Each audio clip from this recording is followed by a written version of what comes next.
An added complication is that as further details have emerged of Berlusconi's beyond Caligulan lifestyle, he is imposing a multi-billion euro austerity package on his people, which must be slightly hard to take from a man who looks like he would happily slap $1 million bill on a stripper's arse and tell her to go buy herself something nice.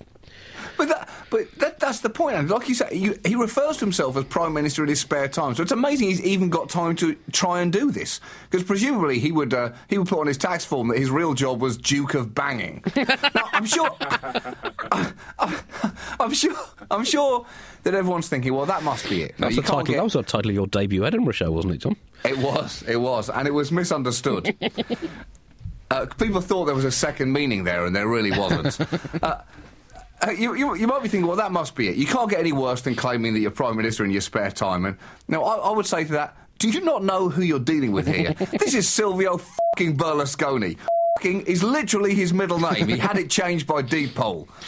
And the truth is, it does get worse. On the 13th of July, he erupted in anger during a phone call saying, "They can say about me that I screw. It's the only thing they can say about me. Is that clear? They can put listening devices where they like," and the fact that this was being taped proved that that was true. "They can tap my telephone calls," said Silvio, again misunderstanding just how ironic that was about to become. "I don't give a f***. In a few months, I'm getting out to mind my own f***ing business from somewhere else, and so I'm leaving this shitty country of which I'm sickened." Ouch. Vote for me. Shitty country. Oh dear. Although, to be fair to him, since Berlusconi came to power 10 years ago, Italy is a lot shittier than it once was. And his response to this particular revelation was to argue, it's the kind of thing you say late at night when you are relaxed. Relaxed? You mean wasted, right, Silvio? You definitely mean wasted. It's all the more incredible that he said shitty country shortly after acknowledging that he knew his phone calls were being taped. And all of this leads us to the crowning moment from the tapes, the absolute apex of Berlusconi's achievement, where he called German Chancellor Angela Merkel an unfuckable lard arse. Now, that would be bad enough. Well, it is bad enough. Let's give him credit where it's due. It's definitely, technically bad enough. But not for the fact that the unfuckable lard arse in question is standing between his country and complete bankruptcy. Italy's debts are more than Spain, Portugal, Ireland and Greece combined. They need Germany's help more than ever before, and he just called the woman in charge of making that critical decision an unfuckable lard arse. Andy, I think this might be Berlusconi's greatest moment. His work in Italy is technically now done. Well, to be fair, you know, there've been worse things said about German leaders through history. Yeah. True. But there are two more incredible details surrounding this. One, the Corriere della Sera, one of the newspapers that's printed the transcripts, cautioned its readers that it's omitted the heavier or more vulgar passages as well as detailed sexual descriptions that were picked up in phone calls. So this, Andy, is the censored stuff. I have to hear it all. Are they going to sell the uncut version? Because if they do, that would make a fortune. That alone might get Italy out of financial trouble. What about the film versions? Exactly. It's huge. And Berlusconi's approval rating is now at an all-time low of 24%. But still, you think that's low. Then you think, hold on, that's high. Who are these people? That's a quarter of Italian people watching a man who's been on trial for tax evasion, bribery and soliciting underage prostitutes and saying, I think he's doing a great job. What does he have to do for these people to turn on him? Angela Merkel, could she offer him a bailout on the condition that he slept with her?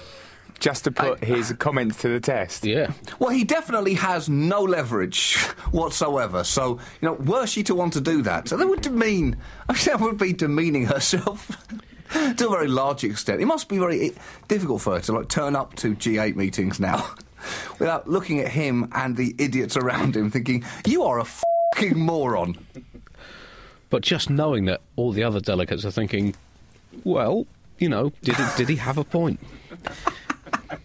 I mean, what does unfuckable mean anyway, John? And does he mean that, you know, that he realised that she was off limits, that she was a serious political partner? Well, that is some and it would have been completely inappropriate. Mm-hmm. And lardos, of course, is an ancient Roman compliment for someone who is difficult to budge from a position of conviction.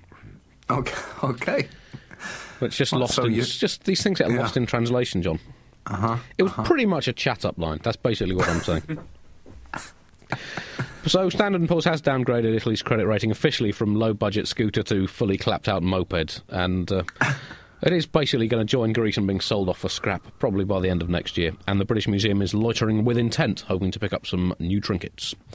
Even the Pope, John, has waded in on this one. The Pope, whose own franchise has not always been quite the vigorous guardian of ethical probity that it might like to have been, with hindsight. The Pope has said that Italy needs an ethical renewal.